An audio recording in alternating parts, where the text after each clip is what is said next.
I never thought a mailbox could make me feel like I was being watched. It was early evening. The sun had just gone behind the houses and the streetlights were flickering on unevenly. I was standing at my own mailbox, fumbling with the lock. My hands were cold and I could feel that tension curling up in my chest like a weight that wouldn't let me breathe fully. I didn't even notice her at first. "Excuse me," she said. The voice was sharp, a little too loud, cutting through the quiet. I looked up. It was Karen, the one everyone whispered about at the HOA meetings, not the nice, smiling, community kind. The kind who had a folder for every complaint, who counted the tiles on your porch like a cop with a badge. "Yes," I said, my voice smaller than I intended. "Your mailbox," she said, leaning on her car. "It's crooked." I glanced down. The mailbox was slightly tilted, maybe an inch. I had noticed it last week but didn't care enough to fix it. "Oh yeah, I'll fix it," I said. "You will," she corrected. Her eyes didn't blink. It wasn't anger, it was something else. Satisfaction, triumph, I couldn't tell.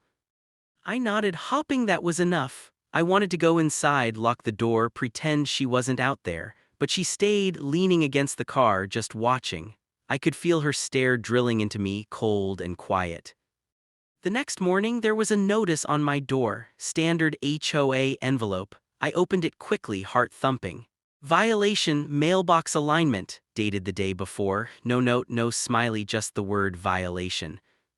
I walked outside, my mailbox fine, crooked, maybe a hair, but I could already hear her footsteps, not on the street, inside my yard. "Morning," she said, that smile fake, tight-lipped. "Did you straighten it?" "Not yet, I'll do it today," I mumbled. She shook her head. "Today isn't soon enough. I'll be back in an hour to check." An hour? I didn't know what to do. I considered leaving, going for a walk, pretending I wasn't there. But I was already trapped in my own house, in my own life, under the scrutiny of someone who didn't sleep, apparently, thinking about mailboxes. So I fixed it. My hands were shaking as I adjusted it, each twist of the wrench loud in the quiet street. I could see her from my kitchen window, arms crossed, watching like a hawk. When I finally stepped back, she nodded once and walked away like I had just survived something. And I thought that was it. It was. Later that week she came by again. This time it was the shrubs. "Too tall," she said, "blocks the view of the street." She didn't ask, she measured, with a ruler, I swear, right there on my lawn. "I'll trim them," I said, my voice caught somewhere between fear and exhaustion. "You'll trim them to exactly 3 feet, she said. "Not 3.1, not 2.93. I nodded mutely. By Friday, I had done it. The shrubs were perfect, square, manicured like something from a catalog, and still she came. "Hedges aren't straight, did you use a level?" I swallowed. I thought they were fine. "They're not fine," she said, "that's all." I went inside, slammed the door, and just stared at it. My own house, my own space, and I felt like a prisoner. My hands were shaking, my stomach was tight, my eyes kept going back to the window, waiting.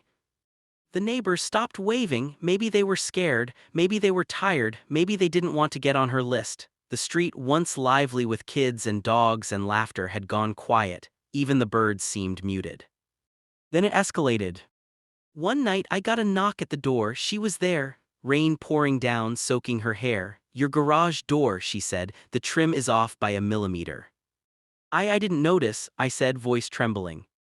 "You will notice," she said. She didn't move, just stood there, waiting. I wanted to shut the door, slam it, but something held me back. Fear, guilt, I couldn't tell. Next morning, my car tires were marked.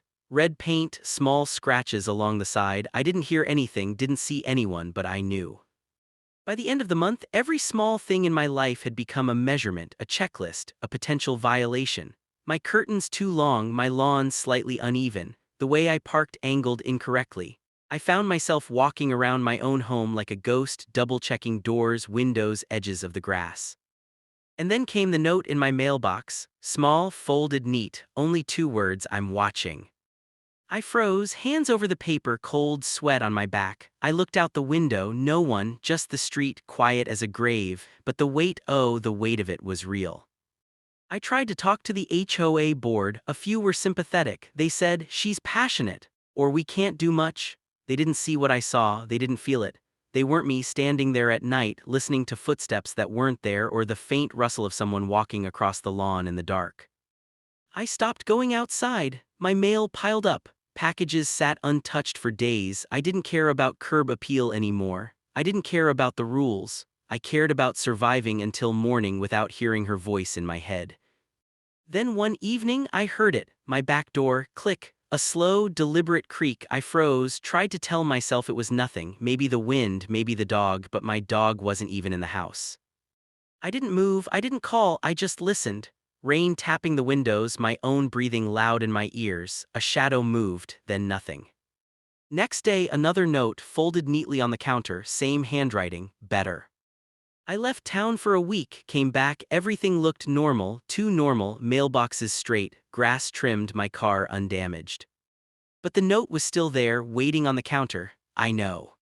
And that's where it stands. Every time I hear a knock, my stomach twists. Every time the wind rattles a window, I flinch. I don't know if she watches me from the street, the house across, or somewhere inside my own walls. Maybe she's gone, maybe she is. I don't know. But my mailbox perfectly straight.